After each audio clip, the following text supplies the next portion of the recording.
Salut tout le monde. Bon, j'espère que vous avez rigolé avec la vidéo d'hier.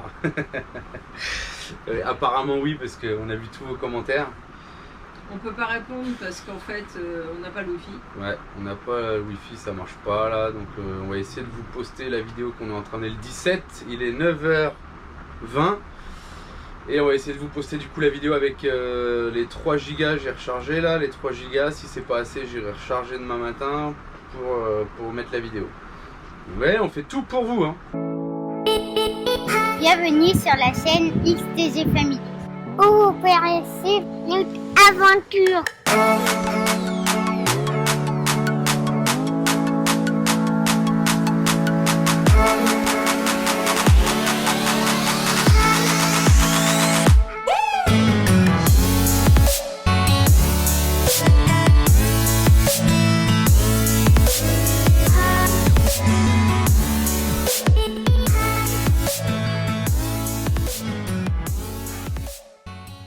On essaiera de répondre, mais là on a du retard un peu.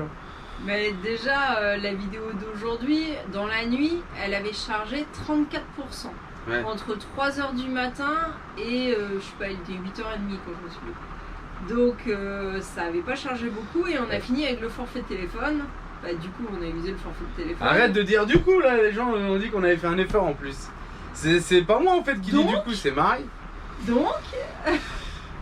Donc maintenant, bah, on a rechargé le téléphone et bah, s'il faut, on réutilisera le téléphone. Rechargera. Enfin, de toute façon, on n'a pas le choix. Là, on peut même pas accéder à Internet. Non, ça Il y a marche la pas. Wi-Fi, mais elle marche pas du tout. Ouais, c'est clair.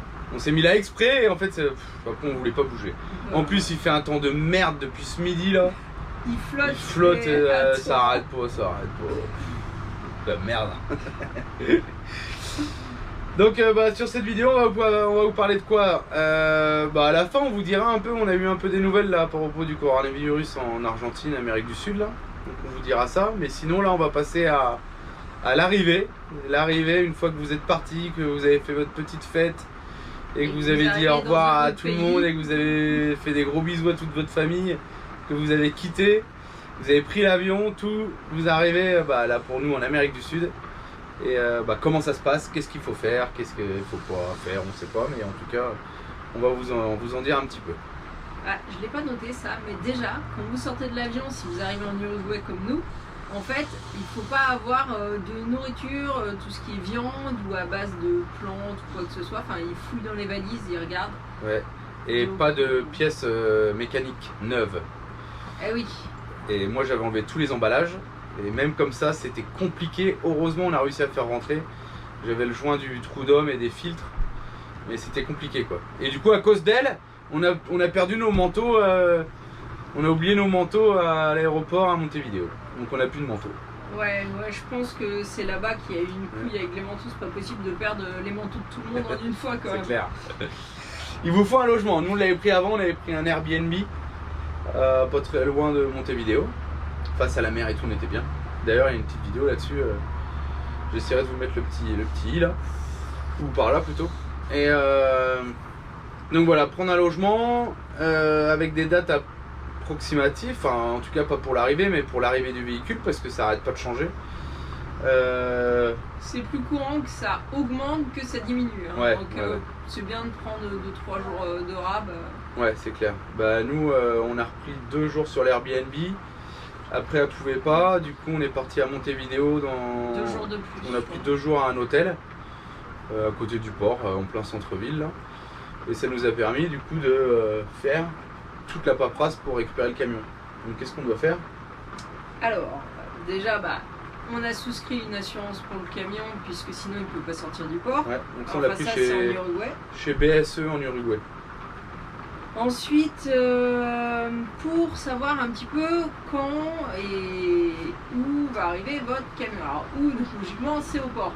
Mais le quand, ça, c'est, on ne sait jamais. C'est-à-dire que ça a changé presque jusqu'au dernier moment, mais la compagnie avec laquelle on est passé, Seabridge, je pense que c'est un peu pareil pour toutes les compagnies, il nous donne un lien qui nous permet de suivre l'évolution du bateau en temps réel. Donc vous savez où il va, où il est. Même une application, mais je sais plus le nom. Ouais. On avait une appli et puis on voyait le bateau. Ouais. À un moment donné, on a su qu'il était arrivé au port, on le voyait, et je crois qu'après on a été prévenu aussi qu'il arrivait, la date d'arrivée. Sachant que c'était, je crois, du coup 400 jours après la date. Ouais, ça arrête pas de changer. Il reste. Puis nous, il a fait l'Afrique, il a fait Belgique, France, Afrique, Brésil, Argentine et Uruguay. Et même s'il arrive, je sais pas, admettons le 10, vous pourrez certainement pas le récupérer avant le 11 parce qu'il faut quand même qu'il le vide le bateau. Ouais. Du coup, s'il arrive très tôt le matin, il y a encore peut-être une chance, mais après je crois que ça ferme à 18h le port. Donc en général, c'est le lendemain ou plus tôt que vous pouvez récupérer votre camion. Ouais. Donc pour le récupérer, on fait quoi du coup? Et alors du merde. coup, Et là on va pas y arriver. il faut payer Seabridge, enfin la compagnie par laquelle vous êtes passé, si vous n'avez pas intégralement payé avant. Nous on avait payé une partie avant, on avait fini de payer sur place à Montevideo. C'est ça, on a payé. Seabridge nous avait demandé de payer une semaine avant de partir, je crois. Nous. Du coup on a fait un virement en euros de notre compte, donc ça c'était bien puisque c'est gratos. Et arrivé à Montevideo, il fallait payer en dollars et en dollars.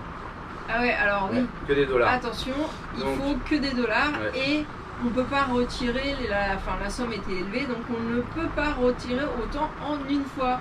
On a fait 54 retraits, non 34. Non, il nous fait les 57 000 pesos, on a fait 17 retraits. Il y a une vidéo là-dessus, là, sur... non, je crois que c'est ça, comment récupérer son véhicule. Et après, il a fallu qu'on le change les pesos, c'était pesos là-bas, pesos uruguayens en dollars américains. C'était peut-être pas le mieux, on aurait fait un Western Union, je pense qu'on aurait payé moins de frais, c'est à peu près sûr. Vous avez vu avec le Western Union on gagne de l'argent en Argentine, mais c'était pas le cas non plus en Uruguay. Ouais, mais là, ça aurait été moins cher que les frais de la banque. Ouais. Voilà. Il faut passer à la douane. À l'immigration. Et passer à l'immigration. Et après il y a tout un tas de trucs à faire. Et on l'a pas fait. On l'a pas fait. On a préféré payer 150 $ à un prestataire, Eduardo. D'ailleurs, je crois qu'il nous regarde aussi peut-être. Peut-être pas toutes les vidéos, il a commencé à les suivre, mais il y a d'ailleurs, si vous allez dans son bureau, il y a une famille qui a été dans son bureau il y a 2 semaines là. Et il a laissé les dessins des enfants. Si vous regardez la vidéo comment récupérer son véhicule là, il a laissé les dessins des enfants avec l'autocollant XTG Family et la famille nous a envoyé une photo, c'est super quoi. Eduardo Kessler. Ouais, Eduardo Kessler. Si vous passez par Seabridge, ils peuvent vous donner le numéro en fait. Donc ça vous coûte 150 $ et franchement vous êtes peinard, vous avez rien à faire, ils gèrent tout. Ils vous emmènent, ils vous accompagnent même jusqu'au port, au camion, enfin tout est fait. Enfin nous on a choisi cette méthode là. Surtout que nous on parle pas espagnol et dans le port il faut passer par plein d'endroits, le port est très étendu. On a une feuille hein. En plus, allez au conteneur jaune, allez au conteneur vert qui est à côté du jaune mais il faut pas passer par le rouge. Enfin, c'est une chasse à l'homme le truc. Déboussolez-nous, on fait une vidéo là-dessus et ils parlent espagnol et ils en ont chié, ils ont mis je sais pas plusieurs heures parce qu'en plus il n'y a qu'une personne qui pouvait rentrer dans le port. Donc t'es tout seul à te démerder alors que nous on est rentré en famille avec le prestataire. Enfin, il n'y avait pas de souci. Donc franchement. Et puis on était vendredi soir et on voulait récupérer le camion ce jour-là parce que ça nous faisait prendre 2 nuits d'hôtel. Donc finalement ça nous a pas coûté vraiment. Enfin. Ça nous aurait coûté presque aussi cher. Pas presque, mais voilà, pas loin et on se serait fait chier du coup. Mais ouais, je vous invite à regarder la vidéo, elle est un peu longue mais on explique tout. Donc voilà, on a payé 150 $ à Eduardo pour récupérer le véhicule. Et enfin, on a récupéré le camion. Donc là, la première chose à faire. Vous avez récupéré le camion. Ce qu'il faut savoir, c'est que quand le camion embarque, il faut avoir moins d'un quart de plein. Donc en gros, vous n'avez pas grand chose dans les réservoirs, donc il faut trouver une station. Pas grand chose. Il restait pas grand chose. Donc il faut trouver une station tout de suite à la sortie du port. C'est très facile, il y en a une à 3 km je crois. Des gens super sympas. En suivant la côte vers le nord, après il doit y en avoir d'autres. On a fait 2 fois le plein chez eux, on est reparti avec des boissons, des gâteaux, ils offraient plein de trucs. Super, grave. Et après, qu'est-ce qu'il faut faire? Mettre un bon coup de nettoyage dans le camion. Nettoyer le réservoir d'eau parce que le peu d'eau qui restait, ça a stagné pendant 1 mois et demi presque. Donc il faut nettoyer ça, il faut faire le plein d'eau, il faut aller faire les courses, il faut ranger les affaires qu'on avait à l'Airbnb et à l'hôtel dans le camion. Mais là vous êtes trop content, vous avez récupéré votre maison et tout. Mais si vous avez vos courses et que vous voulez faire à manger, vous n'avez pas de gaz. Voilà. Donc il faut aller chercher du gaz. Et qu'est-ce qu'on a fait nous? On a Et, été à... Alors, je pense qu'il y en a, ils se débrouillent avec des bouteilles locales et tout ça. Nous, on nous avait donné une adresse Parezo Suisseau, donc Ah c'est ouais. un peu plus loin sur la côte nord, où on peut, si on a de la chance, récupérer des bouteilles européennes.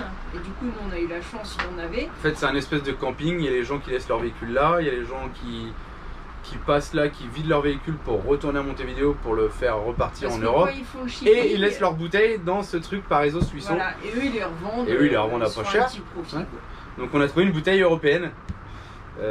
Donc impeccable, pleine. Oui, en plus. Ça nous a fait l'Uruguay, le Brésil et l'Argentine. Donc royal quoi. Ouais. Mais voilà, trouver du gaz. Parce que c'est un peu le truc con, mais moi j'aime bien prendre une douche à l'eau chaude. Marie elle s'en fout, mais j'avais pas d'eau chaude à la douche. Et puis bah pour Et ouais, il manger est quoi. délicat, le petit. Ouais, je suis délicat. Ouais. Parce que je le vaux bien. Et du coup, donc, on vous l'a dit, bah, faut trouver une banque, hein, donc avant, et de toute façon, faut toujours avoir du liquide sur soi parce qu'il y a plein de choses qu'on peut pas payer en carte bleue, notamment les péages. Ah, et puis les péages, c'est à l'essieu. C'est différent de chez nous. Et c'est rigolo parce qu'on est passé à un péage, on n'avait pas de liquide. Bon, on n'aurait jamais vu ça en France. Hein. Le gars, on lui montre la carte bleue, il nous dit bah non, ça passe pas.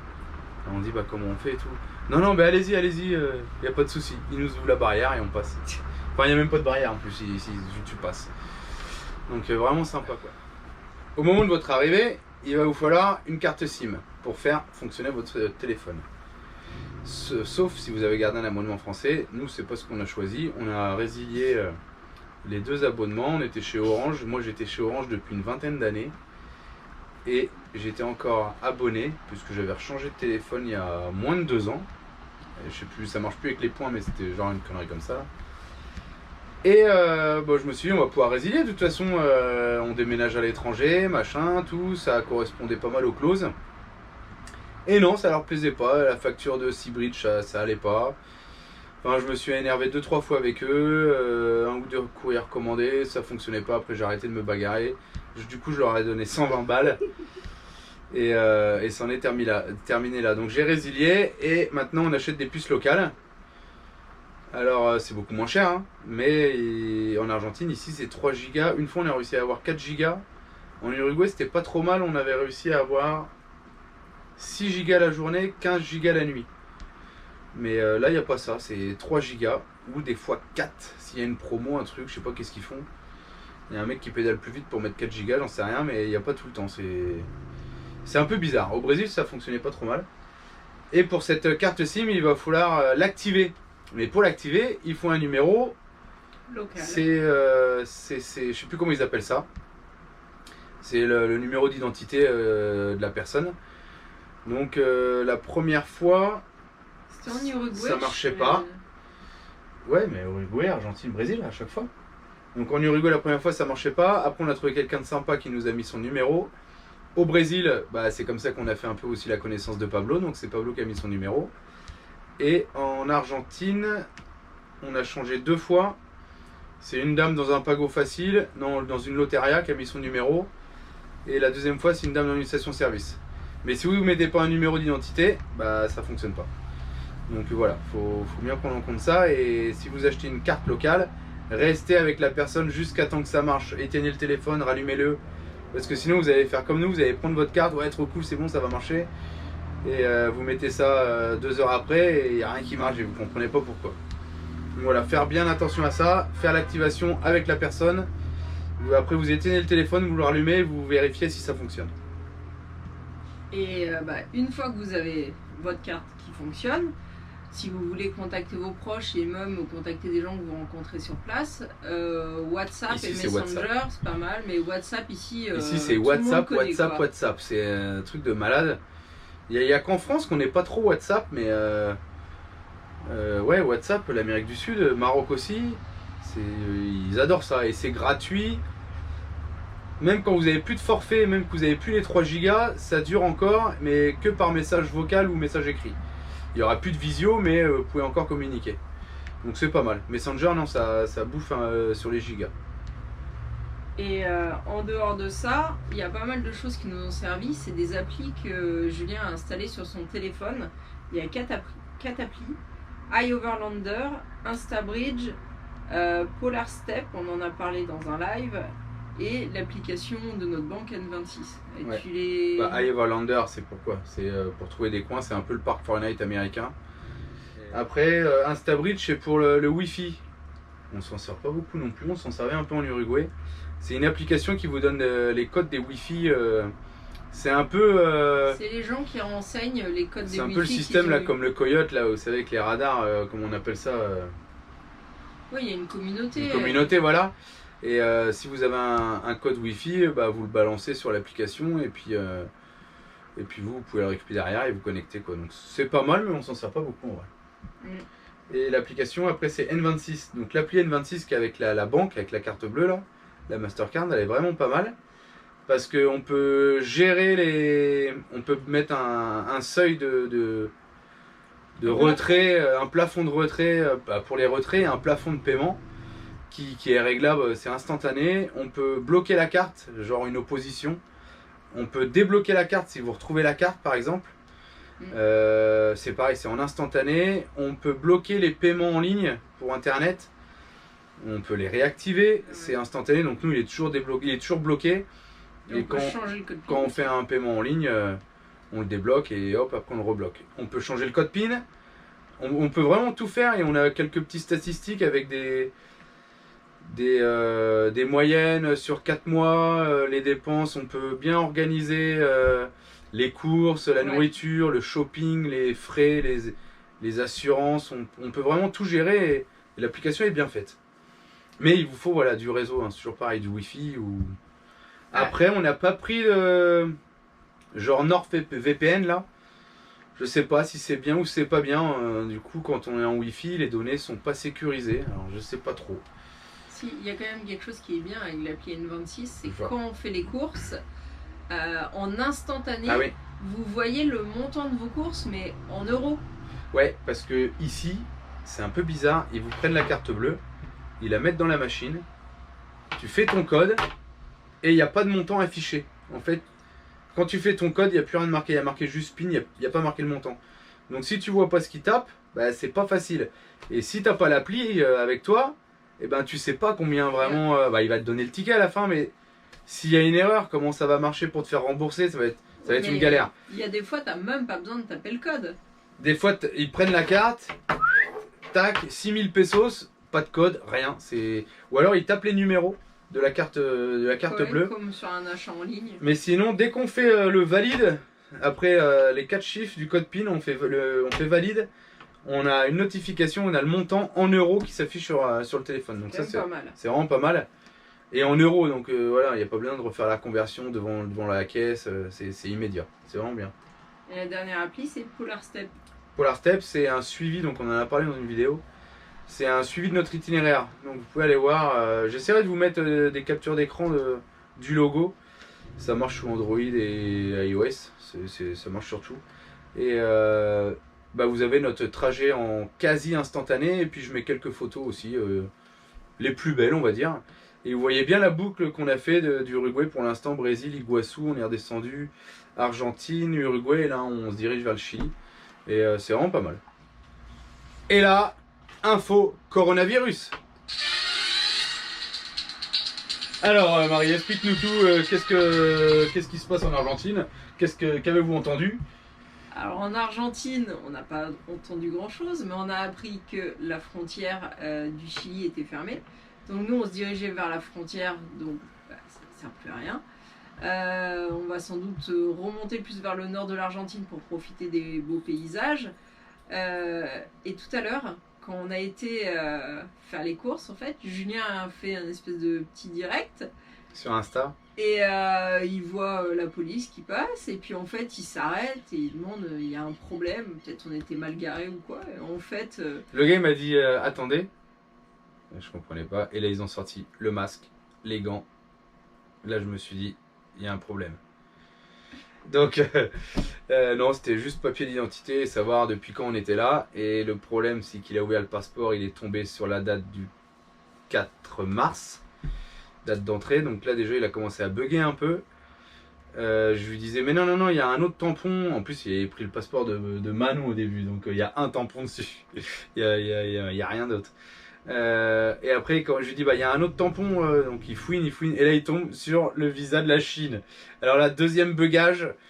Heureusement qu'après il a vu la date et je lui ai dit 2018, c'était vieux. Et il refouine et là il voit la date d'entrée. Je sais plus, on est rentré quand, le 10 octobre, un truc comme ça, 11 octobre, je sais plus. Enfin, du coup voilà, il n'y a pas de souci, mais ouais voilà, petit contrôle qui arrive aussi ici. Et j'espère que ça va pas jouer. J'espère que les gens vont rester identiques à avant parce que.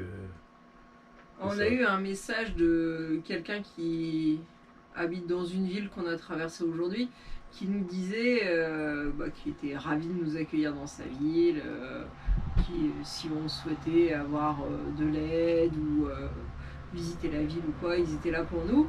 Ils nous ont dit tous les gens vont pas être sympas avec vous, les gens commencent à s'inquiéter un peu, mais tout le monde n'est pas comme ça, rassurez-vous. Ouais, là, c'est bizarre qu'ils soient arrivés au centre commercial comme ça. Je pense que quelqu'un les a appelés, camion français. Et puis c'était un truc de malade, hein. Pendant qu'ils regardaient tout ça, tout le monde était sorti dehors, tout le monde regardait. Ça faisait un peu bizarre, quoi. Mais donc voilà, ça commence à venir. Et puis là, on vient d'avoir une info d'une personne qui nous suit et qui habite à Concordia, là, en Argentine. Et il vient de m'envoyer un message, là, il y a un quart d'heure. Non, juste une demi-heure. Comme quoi il y avait certaines villes et certains villages où c'était interdit la circulation en Argentine. Donc on verra, pour l'instant ici ça roule. On se dirige vers Santa Fe, demain je sais pas où on sera, et puis on continuera à remonter sur le nord, on va plus au Chili pour l'instant. Donc ça change la donne, mais bon, ça change pas grand chose. Ça change pas grand chose, hein, puisque de toute façon l'idée c'est de descendre à Ushuaia à la fin de l'année. Donc on a le temps de rester en Argentine tranquillement. Puis on verra si vraiment ça se tasse pas. Nous, on a encore 2 mois et demi devant nous pour pouvoir rester en Argentine. Si vraiment après ça, de toute façon, on commence à être acculé, bon, on contactera l'ambassade, voir s'il y a des possibilités de prolongation, comment ça se passe. Il y aura forcément des possibilités. Enfin, je veux dire, ça c'est un coup de tampon, ils s'en foutent en fait. Même si tu as passé les 3 mois, ils vont pas te faire passer dans un autre pays. Ils te revalorisent de toute 3 mois et puis terminé. Dans un autre pays, ils t'accepteront pas puisque tout le monde ferme ses frontières. Donc... Non, et puis je veux dire que tu sors, que tu fasses 100 mètres et que tu re-rentres, autant pas sortir et qu'ils te mettent le tampon, terminé. Non, je pense qu'il y aura pas de souci avec ça. On verra bien. Ouais, ça sera. Vous le saurez, hein, de toute façon, on vous le dira, mais en tout cas là, on monte au nord. Ouais. Et je pense que ça va s'arrêter là. On a vu aussi dans la station où on s'est arrêté hier, en fait, ils prennent déjà des mesures pour la sécurité des gens, puisqu'ils avaient tous le masque et ils mettaient du désinfectant, je pense, le soir un petit peu partout. À l'arrosoir. Donc, et la raclette. Il y a déjà des mesures en place ici. Ouais, ça commence à venir. Pas de psychose, rien hein, pour l'instant. Ça va peut-être venir aussi, je sais pas, mais en tout cas, les magasins sont. C'est comme avant, il n'y a pas de souci. Mais ouais, ça commence, les masques, les gants, un peu de désinfection, tout ça. Que là, hein. Ici, il n'y a rien. Non, ici, il n'y a rien, mais bon. Ça dépend. Mais c'est dans la même ville où on s'est fait contrôler. Ouais, non, je pense qu'il y a des mesures qui commencent à se mettre en place, donc on verra. En tout cas, voilà, pas de souci pour nous, pas de changement. J'espère que vous, ça va aller. Je sais pas trop où ça en est là, on n'a pas eu le temps de trop suivre puisque on n'avait plus trop internet là depuis hier soir. Donc j'espère que ça se passe bien, j'espère qu'on vous fait marrer avec toutes ces conneries là. Et puis que les vidéos sont il n'y a eu aucune violence sur mineurs. Qu'on a montré? Non. Non, on les a pas montrés. De toute façon, Alex, on l'a plus là. Manon, je crois qu'elle a perdu un œil, mais ça va, hein, la voix de l'autre. non, aucun souci là-dessus, on les frappe pas non plus. Hein. Non, mais des fois on pète des câbles, c'est comme tout le monde de toute façon. Hein. Mais c'était plutôt rigolo et en faisant le montage, on s'est dit, mais merde, putain, mais qu'est-ce qu'on est con en fait avec eux. Donc voilà, donc bon courage pour vous. J'essaye de la poster avec le forfait, avec le téléphone. Si ça va pas, on est proche d'une station-service. J'irai rechercher une carte pour vraiment pouvoir vous la mettre. J'avais dit midi pour celle d'aujourd'hui là, enfin celle d'hier.